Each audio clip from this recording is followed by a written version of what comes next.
भारतीय संघटनेचे शिल्पकार महामानव भारतरत्न डॉक्टर बाबासाहेब आंबेडकर यांच्या 68व्या महापरिनिर्वाण दिनानिमित्त मुंबईतील दादर येथील चैत्यभूमी येथे मुख्यमंत्री देवेंद्र फडणवीस, उपमुख्यमंत्री अजित पवार, उपमुख्यमंत्री एकनाथ शिंदे उपस्थित राहून महामानवाला विनम्रतापूर्वक अभिवादन केले।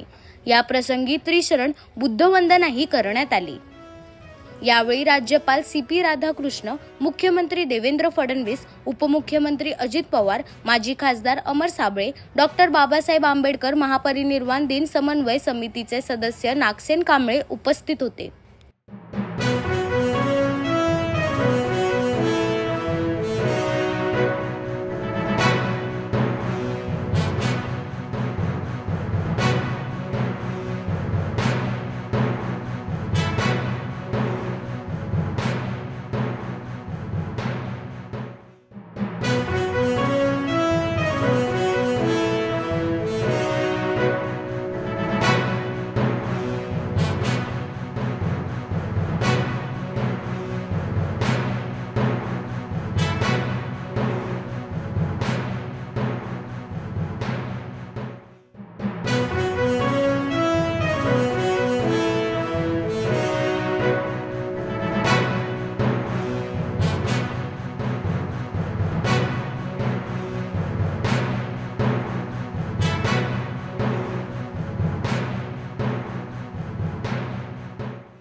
स्वतंत्र भारताचे पहिले कायदेमंत्री, भारतीय संविधानाचे शिल्पकार, भारतीय बौद्ध धर्माचे पुनरुज्जीवक तसंच देशाच्या विविध क्षेत्रात दिलेल्या योगदानामुळे आधुनिक भारताचे शिल्पकार, आधुनिक भारताचे निर्माते भारतरत्न डॉक्टर बाबासाहेब आंबेडकर यांच्या महापरिनिर्वाण दिनानिमित्त प्रथम विनम्र अभिवादन करूया। माननीय राज्यपाल CP राधाकृष्णन साहेब यांना मी विनंती करते की भिक्खू संघाला आपण आता चिवरदान इथे करणार आहोत।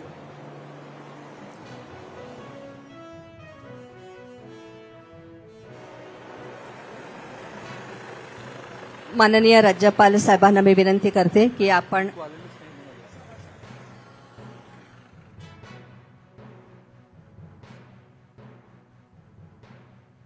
यानंतर डॉक्टर नरेंद्र जाधव लिखित भारतीय प्रजासत्ताक साकारणारा महामानव या पुस्तकाचं प्रकाशन आता इथे होत आहे।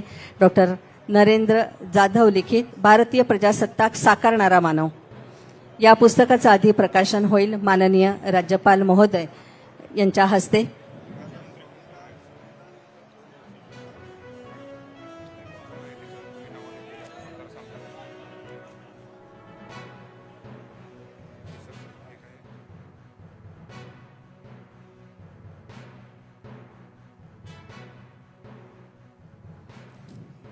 भारतीय प्रजासत्ताक साकारणारा महामानव या पुस्तकाचं प्रकाशन आता इथे होत आहे। ज्येष्ठ अर्थतज्ञ माजी खासदार डॉक्टर नरेंद्र जाधव यांनी हे पुस्तक लिहिलेलं आहे। भारतीय न्यायशास्त्रज्ञ, अर्थशास्त्रज्ञ, राजकारणी, तत्वज्ञ आणि समाजसुधारक म्हणून डॉक्टर बाबासाहेब आंबेडकर यांची एक वेगळी ओळख होती। भारतीय प्रजासत्ताक साकारणारा महामानव हे पुस्तक डॉक्टर नरेंद्र जाधव जे ज्येष्ठ अर्थतज्ञ म्हणून आपण त्यांना ओळखतो, माजी खासदार म्हणून त्यांची कारकीर्द आपल्याला माहिती आहे।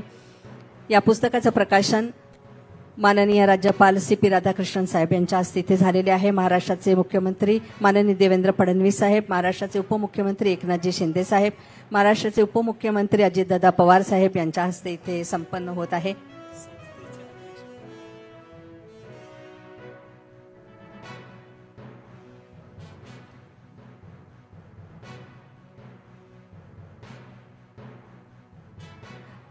यानंतर ज्येष्ठ अर्थतज्ञ आणि माजी खासदार डॉक्टर नरेंद्र जाधव यांना मी विनंती करते की आपलं मनोगत इथं व्यक्त व्हावं।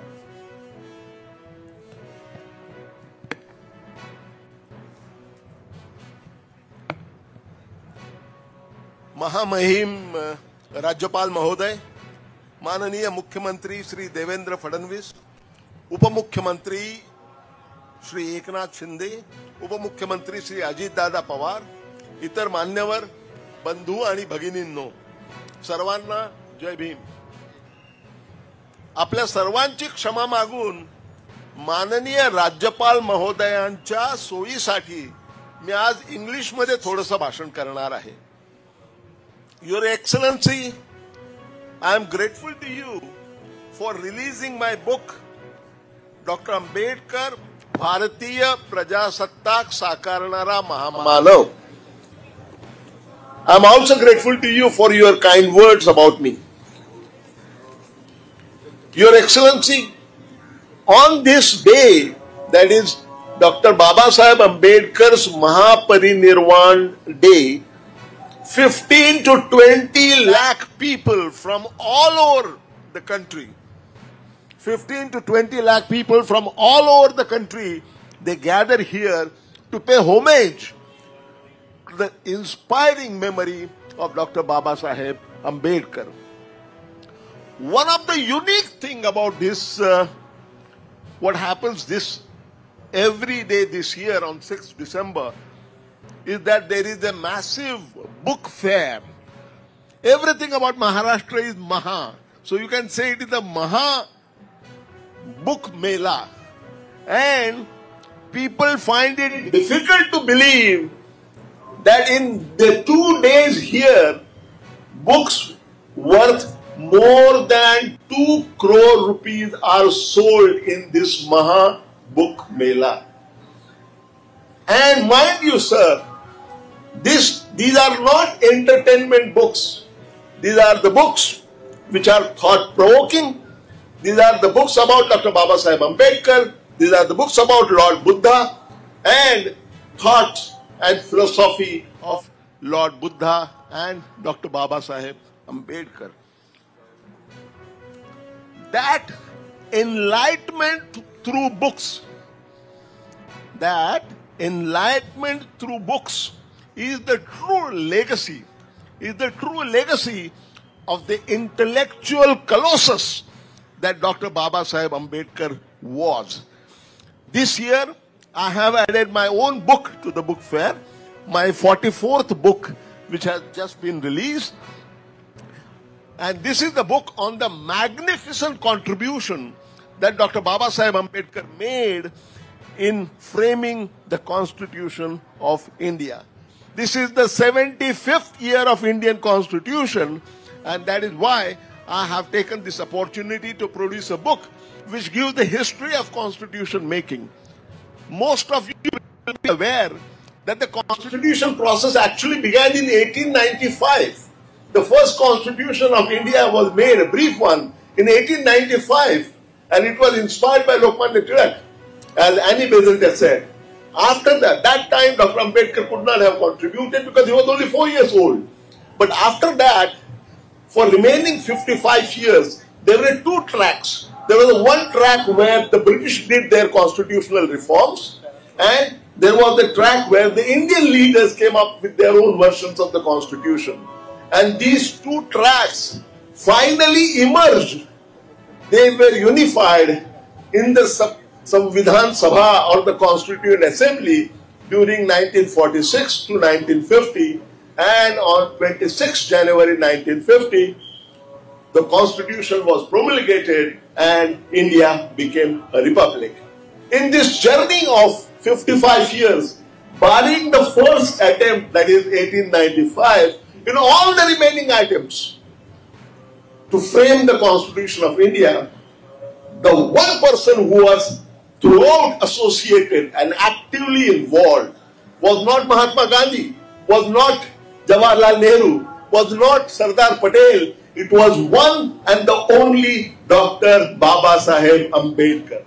And that is why I really believe that Dr. Ambedkar not only drafted the Constitution, but he successfully piloted the Constitution and defended the Constitution in the Constituent Assembly and outside. That is why the English version of this book has been called Dr. Ambedkar, the man who shaped India's republic, भारतीय प्रजासत्ताक साकारणारा महामानव, असं त्याचं मराठीमध्ये शीर्षक आहे. आणि I am delighted to inform you that these books are being sold only for today at actually throwaway price, and they are available at the Bharati stand behind the Scouts Pavilion. The first come first serve basis, because there are limited copies, then throwaway price, one person will get only one copy. Please bear with me. But before I close, I heartily commend the municipal commissioner for making this horrendous challenge by organizing this so well. Of course, I thank Maharashtra government for their guidance and their help. And I would also like this opportunity to commend Sri Nathsen Kamble, he and his team of Samanvay Samiti, which has been working very hard in making this program successful, coordinating all the necessary activities. Thank you. Thank you, ladies and gentlemen. I thank you.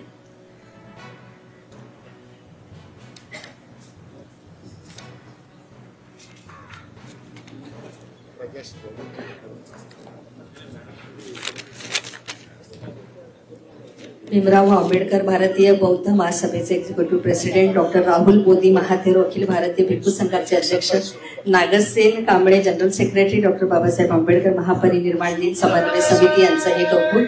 यानंतर महाराष्ट्र राज्याच्या मुख्य सचिव Sujata Saunik madam यांना मी विनंती करते की आपण भारतीय संविधानाची ही सुंदर फ्रेम आपण प्रथम महाराष्ट्राचे राज्यपाल सी राधाकृष्णन साहेबांना आपण देत आहोत. महाराष्ट्र राज्याच्या मुख्य सचिव सुजाता सौनिक मॅडम यांना मी विनंती करते की महाराष्ट्राचे राज्यपाल सी राधाकृष्णन यांना भारतीय संविधानाची ही फ्रेम आपण देत आहोत. त्यानंतर महाराष्ट्राचे मुख्यमंत्री माननीय देवेंद्र फडणवीस साहेबांना सुद्धा आपण ही फ्रेम आज इथे देत आहोत. त्यानंतर महाराष्ट्राचे उपमुख्यमंत्री एकनाथजी शिंदे साहेब यांना पण आपण ही फ्रेम देत आहोत. आणि महाराष्ट्राचे उपमुख्यमंत्री अजितदादा पवार साहेब यांना पण आपण ही फ्रेम आज इथे देत आहोत.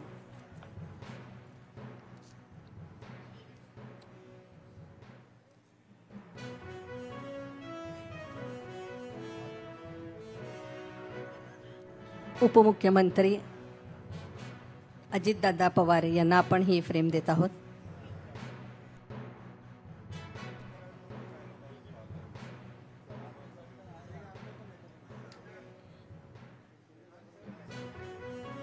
भारतीय संविधानाचे शिल्पकार भारतरत्न डॉक्टर बाबासाहेब आंबेडकर यांनी हे संविधान पूर्ण लिहिलं.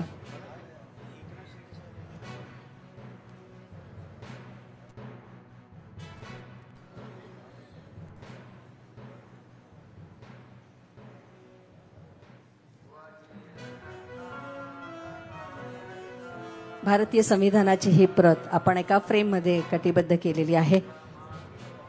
ही प्रत आपण आता सर्व मान्यवरांना इथे दिलेली आहे.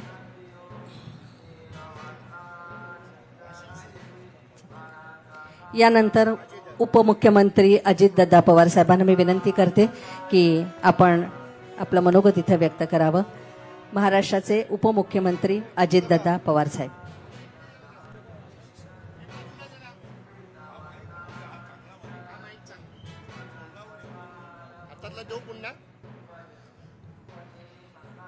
राज्याचे महामहिम राज्यपाल महोदय सी राधाकृष्णनजी, राज्याचे कालच ज्यांनी मुख्यमंत्री पदाची जबाबदारी स्वीकारली ते मुख्यमंत्री माननीय देवेंद्र फडणवीसजी, उपमुख्यमंत्री माननीय एकनाथराव शिंदेजी, मंगलप्रसाद लोढाजी, दीपक केसरकरजी, संजय बनसोडेजी, अमोल मिटकरीजी, कालिदास कोळंबकरजी, प्रवीण दरेकरजी, राहुल शेवाळेजी, राजकुमार बडोलेजी, अमर साबळेजी, भाई गिरमकरजी, डॉक्टर नरेंद्र जाधवजी, सिद्धार्थ कांबळेजी, संतोष दिवाळीजी, प्रमोद इंद्रावजी, सुजाता सौनिकजी, बीएमसीचे कमिशनर, बाकीचे सगळे उपस्थित असणारे विविध क्षेत्रातील मान्यवर, या समितीचे सदस्य नागसेन कांबळेजी, सर्व आज महापरिनिर्वाण दिनाच्या निमित्तानं घटनेचे शिल्पकार भारतरत्न डॉक्टर बाबासाहेब आंबेडकरांना विनम्र अभिवादन करण्याच्या करता आलेले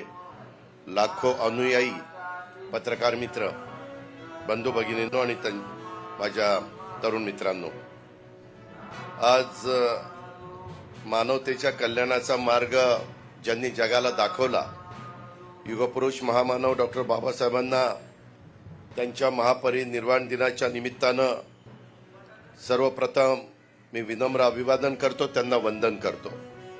उपस्थित असणाऱ्या सर्वांना राज्यातल्या देशातल्या कानाकोपऱ्यातनं बाबासाहेबांना अभिवादन करण्यासाठी, त्यांचं दर्शन घेण्यासाठी चैत्यभूमीवर लोटलेल्या अथांग जनसागराचं देखील मी स्वागत करतो। त्यांना देखील मी मनापासून धन्यवाद देतो।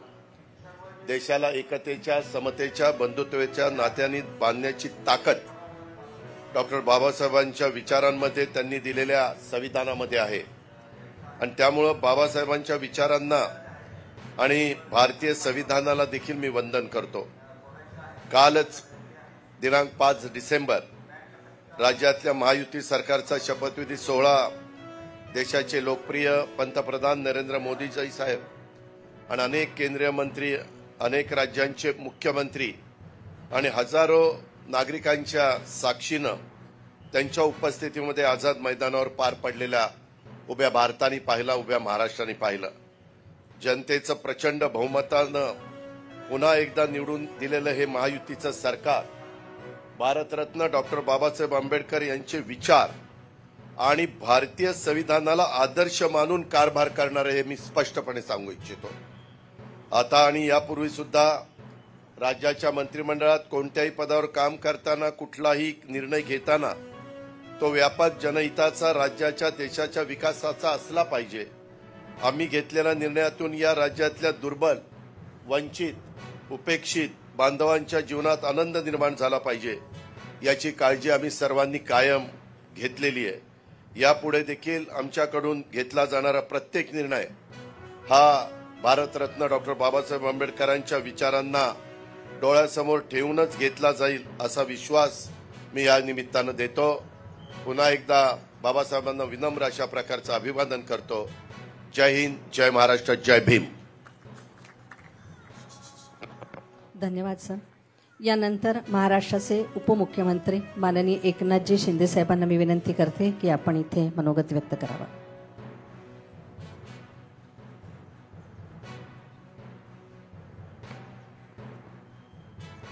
आजच्या महापरिनिर्वाण दिनानिमित्त उपस्थित महामहिम राज्यपाल CP राधाकृष्णनजी, नवनिर्वाचित मुख्यमंत्री देवेंद्र फडणवीसजी, माझे सहकारी उपमुख्यमंत्री अजित पवारजी, आमदार दीपक केसरकरजी, मंगल प्रभात लोढाजी, राजकुमार बडोलेजी, प्रवीण दरेकर, संजय बनसोड, कालिदास कोळंबकर, अमोल मिटकरी, डॉक्टर नरेंद्र जाधव साहेब, सुजाता सोनिक मॅडम, राहुल शेवाळे, आयुक्त भूषण गगराणी, पोलीस आयुक्त विवेक फणसाळकरजी, व्यासपीठावरील सर्व सन्मान्य मान्यवर, समितीचे आपले नागसेन कांबळेजी आणि उपस्थित सर्व बाबासाहेबांचे अनुयायी, पत्रकार मित्रांनो, महामानव आणि भारतीय राज्यघटनेचे शिल्पकार डॉक्टर बाबासाहेब आंबेडकर यांना महापरिनिर्वाण दिनानिमित्त मी विनम्र अभिवादन करतो।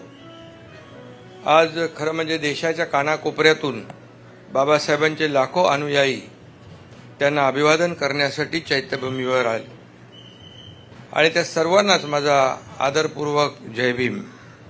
68 वर्षापूर्वी परमपूज्य बाबासाहेब आपल्यातून देह स्वरूपातून गेले, तरी सुद्धा त्यांचे विचार आजही आपल्या सोबत आहेत। मुख्य म्हणजे बाबासाहेबांचं संविधान आपल्या सोबत आहे। एकदा मी म्हणालो होतो कि किसी को पैसा मिला तो वो धनवान हो गया, किसी को ताकत मिली तो वो पहलवान हो गया और किसी को बाबा साहेब मिले तो वो इंसान हो गया। आणि आज आपण इथे जमलेलो सगळे एक माणुसकीचा धर्म पाळण्यासाठी जमलेलो आहोत। कालच आझाद मैदानामध्ये ऐतिहासिक असा शपथविधी झाला। मंत्रिमंडळ पदाची आम्ही शपथ घेतली. देवेंद्रजींनी मुख्यमंत्री पदाची शपथ घेतली. मी आणि अजितदादांनी उपमुख्यमंत्री पदाची शपथ घेतली. खरं म्हणजे ती शपथ होती संविधानाची आणि बाबासाहेबांच्या खरं म्हणजे संविधानाची होती. कालच्या समारंभातही बाबासाहेब होते आणि आज तर आहेतच. बाबासाहेब कायम तसेच आपल्या सोबत आहेत. चंद्र, सूर्य आणि सत्य या तीनच गोष्टी जगात परमनंट आहेत. चौथी परमनंट गोष्ट कुठली असेल तर ती बाबासाहेबांचं संविधान हे आहे. त्यामुळे मी नेहमी म्हणतो, जब तक सूरज चांद रहेगा बाबा साहेब का संविधान बना रहेगा. बाबासाहेबांनी सांगितलेल्या महामार्गावरून चालण्याचा प्रयत्न आपण सगळे करतोय. चैत्यभूमीवर माथा टेकवणं म्हणजे बाबासाहेबांना अभिप्रेत असलेल्या जीवन मूल्यांचा जागर करणं होय. मी नेहमी म्हणतो, एक सर्वसामान्य कार्यकर्ता आहे. समाजकारण करता करता आम्ही सगळेच जण राजकारणात कसे आलो ते आम्हाला कळलं नाही. कोणी मुख्यमंत्री, उपमुख्यमंत्री, कोणी काय काय झालं. एक सामान्य परिवारातला एक कार्यकर्ता या पदापर्यंत पोहोचू शकतो याला कारण एकच, डॉक्टर बाबासाहेबांनी दिलेलं संविधान. आणि सामान्य कुटुंबातली व्यक्ती आज देशाचा प्रधानमंत्री होऊ शकते, आदिवासी भगिनी राष्ट्रपती होऊ शकते. हे सारं शक्य झालंय ते केवळ आणि केवळ बाबासाहेबांच्या संविधानामुळे. आणि म्हणूनच बाबासाहेबांचं संविधान नेहमी सत्ताधाऱ्यांना जागं ठेवतं, झोपू देत नाही. आणि म्हणून आम्ही सतत जागृत राहून काम करत राहिलो. 2.5 वर्ष मागचे. सत्ता हे समाज परिवर्तनाचं हत्यार आहे असं बाबासाहेब सांगायचे. तेच तत्व स्वीकारून आम्ही सत्तेचा वापर गोरगरिबांच्या जीवनामध्ये परिवर्तन घडवण्यासाठी केला. आणि बाबासाहेबांनी आपल्या ज्ञानाचा वापर तळागाळातील लोकांना, दुर्बलांना सशक्त करण्यासाठी केला. आणि त्यासाठीच आपल्या सरकारने देखील लोककल्याणकारी योजनांच्या माध्यमातून दुर्बल घटकांना सशक्त करण्याचा प्रयत्न केला. त्यामुळेच मगाशी अजितदादा म्हणाले, निवडणुकांमध्ये देखील जनतेने ऐतिहासिक मॅन्डेट दिलेला आहे. आणि आता म्हणून आमची सगळ्यांची जबाबदारी वाढली आहे. राज्यातील जनतेच्या आयुष्यात आनंद निर्माण करण्याचे आमचे प्रयत्न यापुढे अधिक वेगाने सुरू राहतील. आणि मी आपल्याला इथं मुख्यमंत्री आहेत, त्यांच्या नेतृत्वात आम्ही टीम म्हणून या ठिकाणी राज्याला पुढे नेण्यासाठी, राज्याला प्रगतशील बनवण्यासाठी आणि राज्य कायम देशामध्ये एक क्रमांकावर ठेवण्यासाठी कायम आम्ही परिश्रम घेऊ. गेल्या सप्टेंबर महिन्यात मी बौद्ध भंतेजींचं चिवरदान देऊन सन्मान केला. जगातच सध्या जे युद्धाचं वातावरण आहे त्यावर बुद्ध विचार हा एकमेव उपाय आहे असं मला वाटतं. आणि म्हणून महापुरुष इतिहास घडवतात, पण डॉक्टर बाबासाहेब आंबेडकरांनी अपमानकारक जीवन जगणाऱ्यांमध्ये स्वाभिमानाची फुंकर घालून इतिहास बदलला. आणि म्हणून ते फक्त ज्ञानी नव्हते, तर आपल्या विद्वत्तेचा उपयोग त्यांनी तळागाळीतील लोकांना, दुर्बलांना सशक्त करण्यासाठी केला. त्यांनी केवळ भारतातच नाही तर जगभरातील शोषित, पीडित, वंचितांच्या हक्कांना, मानवी प्रतिष्ठेला वैचारिक, संघटनात्मक बळ मिळवून दिलं. आणि म्हणून दलित बांधवांमध्ये शेकडो वर्षापासून रुजलेली न्यूनगंडाची भावना काढून टाकली. आज दलित बांधवांमध्ये जो आत्मविश्वास निर्माण झालाय या सगळ्याचं श्रेय बाबासाहेबांनाच जातं. आणि म्हणून मी आपल्याला एवढंच सांगतो, अशा संविधानाच्या आधारावर आपल्या देशाचा कारभार चालतो, आपल्या राज्याचा कारभार चालतो. बाबासाहेबांनी दिलेलं जे संविधान आहे त्यावर आपला देशाचा कारभार, राज्याचा कारभार चालतो असं पुन्हा एकदा मी सांगतो. संविधानाचा सर्वात जास्त सन्मान पंतप्रधान नरेंद्र मोदीजी यांच्याच कार्यकाळात झाला, हे विसरून चालणार नाही. आणि म्हणून इथे आपण इंदू मिल परिसरात भारतरत्न डॉक्टर बाबासाहेब आंबेडकर यांच्या आंतरराष्ट्रीय दर्जाचं, जगाला हेवा वाटावा असं भव्य स्मारक आपण उभं करतोय. त्यांचे विचार जागृत ठेवण्यासाठी, पुढच्या पिढीपर्यंत पोहोचवण्यासाठी कुठेही आम्ही कमी पडणार नाही. प्रत्येक जिल्ह्यात, प्रत्येक तालुक्यात संविधान मंदिर बांधण्याची घोषणा आम्ही केली आहे आणि त्याचं काम सुरू आहे. आज महापरिनिर्वाण दिनी संविधानाला अभिप्रेत असलेलं कल्याणकारी राज्य उभं करण्याचा संकल्प या ठिकाणी मुख्यमंत्री महोदयांच्या नेतृत्वात या ठिकाणी आम्ही सुरू करतो. पुन्हा एकदा डॉक्टर बाबासाहेब आंबेडकर यांच्या पवित्र स्मृतीला विनम्र अभिवादन करतो आणि भीमसैनिकांच्या महासागरासमोर नतमस्तक होतो। धन्यवाद। जय हिंद, जय महाराष्ट्र, जय भीम। धन्यवाद शिंदे साहेब। आणि यानंतर महाराष्ट्राचे मुख्यमंत्री माननीय देवेंद्रजी फडणवीस साहेब यांना मी विनंती करते की आपण इथे मनोगत व्यक्त करावं। माननीय मुख्यमंत्री।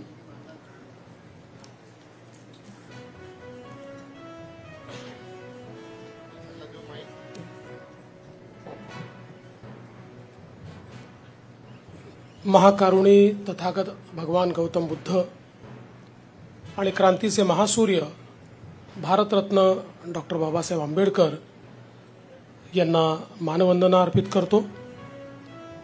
मंचावर उपस्थित महाराष्ट्राचे राज्यपाल श्री CP राधाकृष्णनजी, आमचे सहकारी उपमुख्यमंत्री माननीय एकनाथराव शिंदेजी, माननीय अजितदादा पवारजी,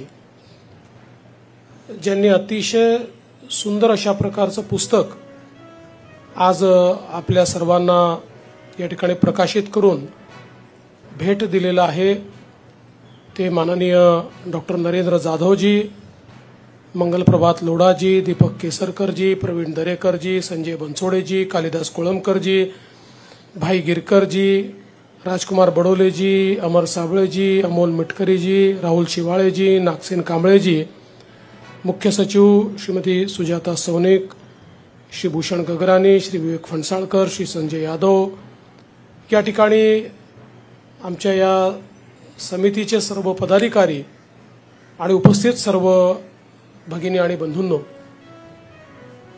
आज आपण सर्व लोक या ठिकाणी महामानव भारतरत्न डॉक्टर बाबासाहेब आंबेडकर यांना अभिवादन करण्याकरता आलो आहोत। आणि आपल्याला सर्वांना याची कल्पना आहे की आज आपला देश अत्यंत वेगाने प्रगती करतो आहे। जगातली 5वी सर्वात मोठी अर्थव्यवस्था आज भारत झालाय, जगातली 3री मोठी अर्थव्यवस्था होतोय। याचं सर्व श्रेय जर कोणाचं असेल तर ते श्रेय भारतरत्न डॉक्टर बाबासाहेब आंबेडकरांनी जे संविधान आपल्याला दिलं त्या संविधानाचं हे श्रेय आहे। मी तर असं म्हणेन की जगाच्या पाठीवर सर्वात सुंदर आणि सर्वात उत्तम संविधान जर कुठलं असेल तर ते भारताचं संविधान आहे। कारण हे संविधान सामान्य माणसाच्या जीवनामध्ये सामाजिक आर्थिक परिवर्तन घडवण्याचं मूलमंत्र घेऊन त्या ठिकाणी तयार करण्यात आलं आहे। आणि म्हणूनच आज कुठलीही समस्या देशापुढे असली तरी त्या समस्येचं निदान, त्याचा उपाय हा भारताच्या संविधानामध्ये आपल्याला पाहायला मिळतो। भारतरत्न डॉक्टर बाबासाहेब आंबेडकर हे द्रष्टे होते। त्यांचा जवळजवळ सगळ्या विषयात प्रचंड अशा प्रकारचा अभ्यास होता, व्यासंग होता आणि ती दृष्टी ही संविधानामध्ये आलेली आपल्याला पाहायला मिळते। आणि खऱ्या अर्थानं भगवान गौतम बुद्धांनी धम्माच्या माध्यमातनं जो समतेचा, बंधुतेचा एक संदेश दिला, तो संदेश देखील आपल्या संविधानाच्या माध्यमातनं आपण अंगीकारला हे आपल्याला पाहायला मिळतं। आज खरं म्हणजे मी डॉक्टर नरेंद्र जाधव यांचे मनापासून अभिनंदन करीन आणि आभार मानेन की त्यांनी अतिशय सुंदर अशा प्रकारचं पुस्तक या ठिकाणी लिहिलं। मी बसल्या बसल्या ते पुस्तक चाळत होतो। एक प्रकारे बाबासाहेबांच्या जीवनाचा इतिहास आणि भारतीय संविधानाचा इतिहास आणि कशा प्रकारे बाबासाहेबांच्या विचाराने हे संविधान तयार होत गेलं याचा अतिशय सुंदर आलेख हा डॉक्टर नरेंद्र जाधवांनी या ठिकाणी मांडलेला आहे। आणि खऱ्या अर्थानं हे जे आमचं प्रजासत्ताक आहे, आमचं रिपब्लिक आहे, याला एक प्रकारे दिशा देणारा महामानव म्हणून जे वर्णन आपण डॉक्टर साहेब केलेलं आहे ते अतिशय सार्थ अशा प्रकारचं वर्णन या ठिकाणी झालेला आहे याबद्दल कोणाच्याही मनात शंका नाही. या देशामध्ये कायदे मंत्री म्हणून, मजूर मंत्री म्हणून, पाटबंधारे मंत्री म्हणून, वीज मंत्री म्हणून जो काही कार्यकाळ भारतरत्न डॉक्टर बाबासाहेब आंबेडकरांचा राहिला, त्या प्रत्येक कार्यकाळात किंवा त्या छोट्याशा कार्यकाळामध्ये त्यांनी सगळ्या पायाभूत गोष्टींची मुहूर्तमेढ त्या काळामध्ये केली आणि केवळ संविधान नाही तर ते संविधान अंमलात आणण्याचं विजन हे देखील त्यांच्यामध्ये होतं. हे त्यांच्या त्या कार्यकाळामध्ये आपल्याला पाहायला मिळतं. आज देशाची अर्थनीती असेल, देशाची सिंचन नीती असेल, देशाची वीज नीती असेल, याच्यात ज्या ज्या गोष्टी घडतायत त्या गोष्टी त्या काळामध्ये भारतरत्न डॉक्टर बाबासाहेब आंबेडकर यांनी व्हिज्युअलाइज केल्या होत्या आणि त्या आपल्याला आज पाहायला मिळत आहेत. खरं म्हणजे मला लंडन स्कूल ऑफ इकॉनॉमिक्समध्ये त्या ठिकाणी जाण्याची संधी मिळाली भारतरत्न डॉक्टर बाबासाहेब आंबेडकरांच्या निमित्ताने आणि त्यावेळी मला अतिशय आनंद झाला की तिथले जे डीन आहेत ते डीन असं म्हणाले की ही वॉज अवर रेव्हियर्ड फेलो आणि आजही अनेक विषयांवर त्यांचं जे लिखाण आहे ते आम्ही प्रमाण मानतो. मला असं वाटतं की यातनं त्यांचा द्रष्टेपणा किंवा एखाद्या विचाराची सखोल अशा प्रकारची जी काही त्यांचा अभ्यास होता, माहिती होती, ही आपल्याला पाहायला मिळते. आताच ज्या प्रकारे माननीय शिंदे साहेबांनी सांगितलं की या ठिकाणी चैत्यभूमीवर इंदू मिलवर स्मारक आपण तयार करतो, त्याला थोडा उशीर झालेला आहे पण अत्यंत वेगानं ते आपल्याला पूर्ण करायचं आहे. पण त्यासोबत मला अतिशय आनंद आहे की कोयाप्सान विद्यापीठामध्ये भारतरत्न डॉक्टर बाबासाहेब आंबेडकरांचा पुतळा असेल किंवा लंडन मधलं त्यांचं घर असेल, या प्रत्येक स्मारकाशी किंवा दीक्षाभूमी तर माझ्या मतदारसंघातच येते, या प्रत्येक आठवणीशी जुडण्याची एक संधी मला मिळाली. आणि प्रत्येक वेळी जेव्हा भारतरत्न डॉक्टर बाबासाहेब आंबेडकर यांच्या जीवनाकडे मी डोकावून पाहतो त्यावेळी मी थक्क होतो की एक व्यक्ती आपल्या जीवनामध्ये इतक्या गोष्टी कसे करू शकतात. मी तर असं म्हणेन की आपण अनेक वेळा म्हणतो ही व्यक्ती नाही, ही संस्था आहे. अशा प्रकारच्या हजारो संस्था एकत्रित केल्या तरी देखील भारतरत्न डॉक्टर बाबासाहेब आंबेडकरांचं ज्ञान आणि त्यांचा व्यासंग पूर्ण होऊ शकत नाही. म्हणूनच या महामानवाला अभिवादन करण्याकरता ज्यावेळी आपण सगळे या ठिकाणी येतो त्यावेळी त्यांनी जो मार्ग आपल्याला दाखवलेला आहे, या देशाला एकच मार्ग महाशक्ती बनवू शकतो आणि तो मार्ग म्हणजे भारतीय संविधानाचा महामार्ग, की ज्या महामार्गामुळे हा भारत देश जगातली महाशक्ती बनू शकतो. आणि म्हणून आपण सर्वांनी बाबासाहेबांना नमन करताना एकच सर्वांनी ठरवलं पाहिजे, एकच संकल्प केला पाहिजे की भारताच्या संविधाना अनुरूप आमचं आचरण असेल. आमच्याकरता कुठल्याही धर्मग्रंथापेक्षा महत्वाचं हे भारताचं संविधान असेल आणि या संविधानानुरूपच आम्ही सर्व आमच्या जीवनामध्ये आचरण करू. मला असं वाटतं या संकल्पानेच भारताला आपण महाशक्ती तयार करू शकू. खऱ्या अर्थानं या महामानवाचे उपकार आपण कधी फेडूच शकत नाही. त्यामुळे त्यांच्या उपकारात राहण्याकरताच आणि त्यांच्याकडनं प्रेरणा घेण्याकरताच आजच्या दिवशी आपण त्यांना अभिवादन करण्याकरता येतो.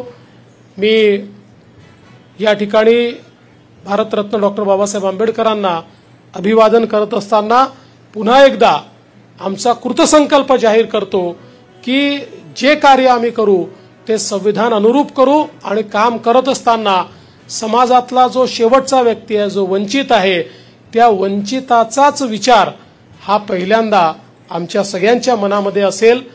मी पुन्हा एकदा भारतरत्न डॉक्टर बाबासाहेब आंबेडकरांना मनापासनं अभिवादन करतो आणि माझं बोलणं संपवतो. धन्यवाद. जय हिंद, जय भीम, जय महाराष्ट्र. धन्यवाद मुख्यमंत्री साहेब. आणि यानंतर महाराष्ट्राचे सन्माननीय राज्यपाल CP राधाकृष्णन साहेब यांना मी विनंती करते की आपण आपलं मनोगत व्यक्त करावं. सन्माननीय महाराष्ट्राचे राज्यपाल CP Radhakrishnan Saheb.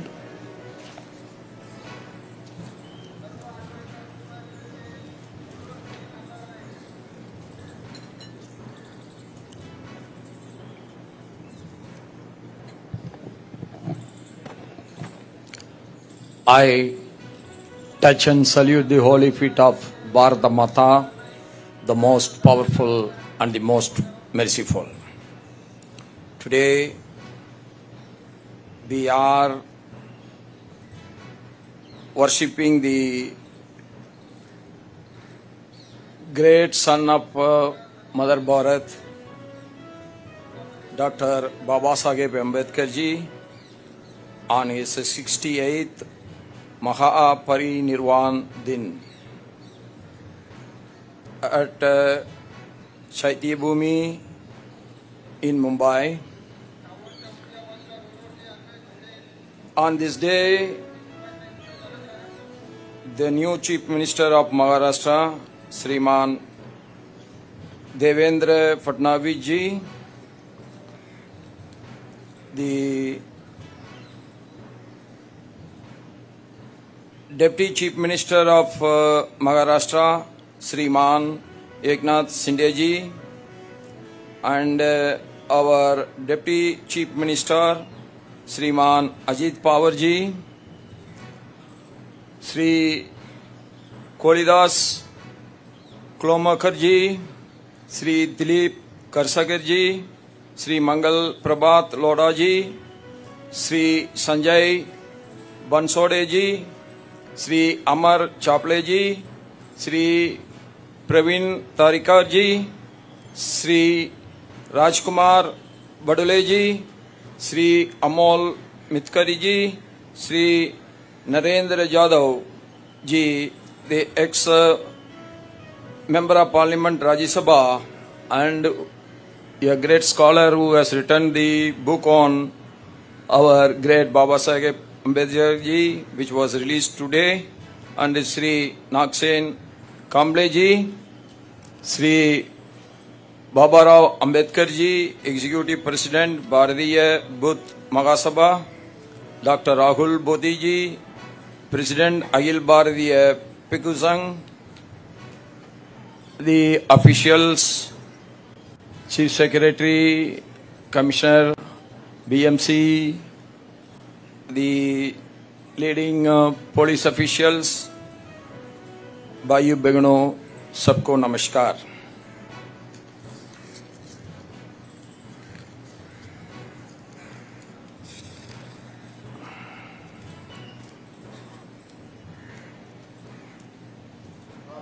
At the outset, I bowed in deep respect to Bharat Ratna Dr. Babasaheb Ambedkar ji, and every Indian citizen is paying the highest respect to him. I remember in 2014 when our great Prime Minister Narendra Modi ji was got elected for the first time as the Prime Minister, and he was entering into the Parliament. At that time, one journalist asked him, "Mr. Prime Minister,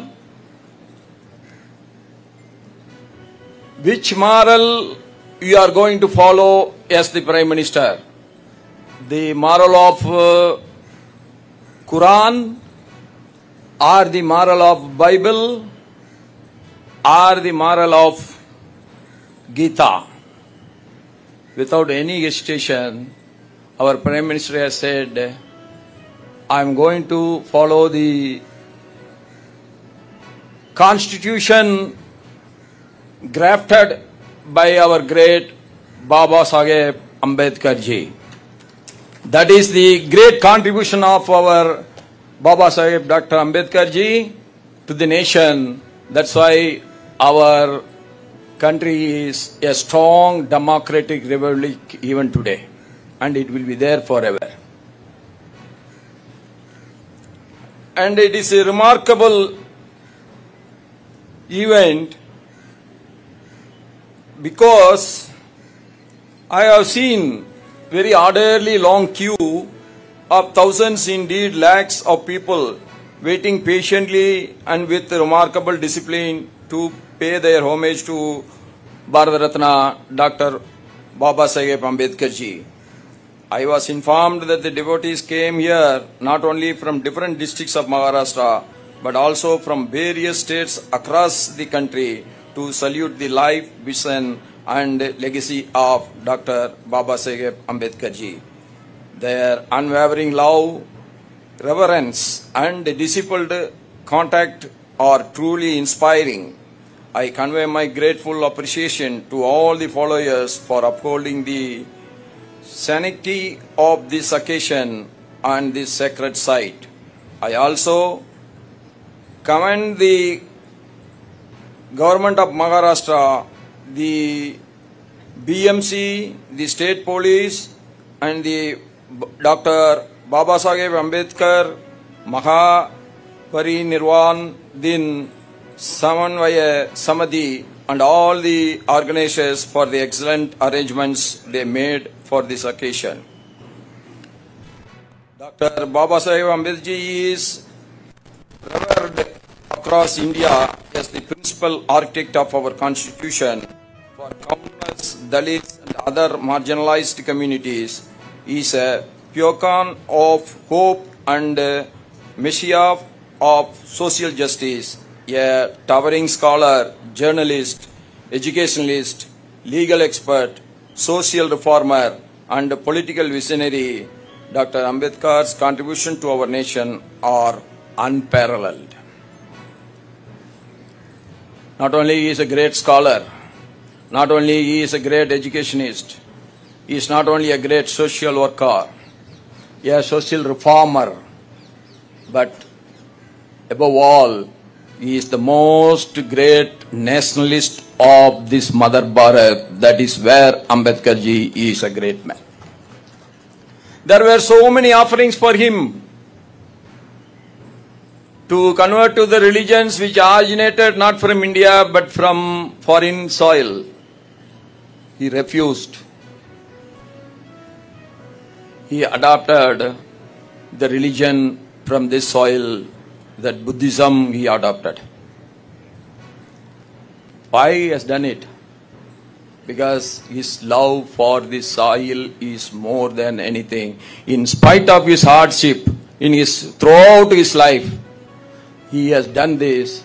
And if we want to really pay a homage to him, the only thing is that we should eradicate untouchability from its roots, even in the remotest isolated villages of this country.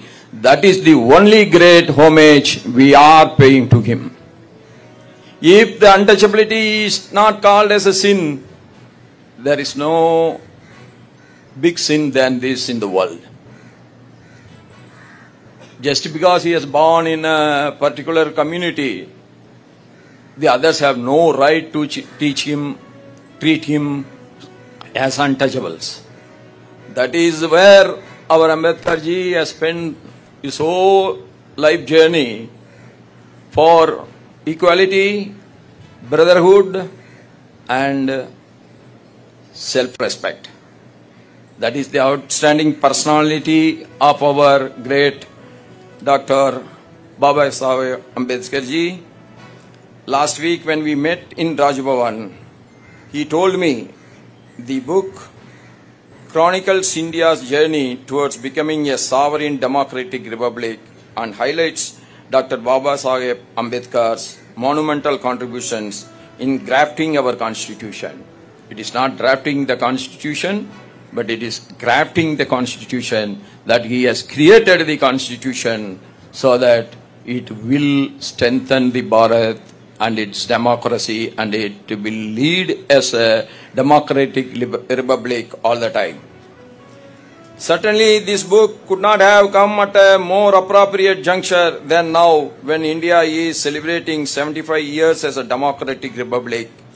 I congratulated Dr. Narendra Jadhav on this remarkable work.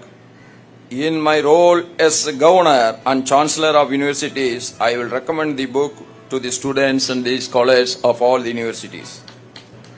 Dr. Ambedkar ji believed that education was the key for liberating socially disadvantaged communities from ignorance, illiteracy and superstition. In 1945, he founded the People's Education Society to advance the educational interest of the weaker sections, a mission that society continues to pursue with dedication. We all know there is only one single key which will eradicate inequality, which will eradicate the poverty. That is only education. That is the tool which was taken by Baba Saheb Dr. Ambedkar ji for the upliftment of the downtrodden. And his vision for India was one of the socio-economic and political transformation, a nation free from casteism and communalism, where education and development reached every corner of the society. It is heartening to know that the grand memorial for Dr. Ambedkar ji is being constructed at the Hindu Mill compound. I am confident that this memorial will serve as an enduring source of inspiration for students, youth, and the citizens across this country. It will remind us for our collective responsibility to work toward a casteless society rooted in the equality, justice, and dignity for all. On this solemn day, I pay my respectful homage to Dr. Bharat Ratna Baba Saheb Ambedkar ji, and they thank the organizers for these commendable efforts in organizing this function. Jai Bhim, Jai Hind, Jai Bharat, Jai Maharashtra. Thank you everyone. Namaskar.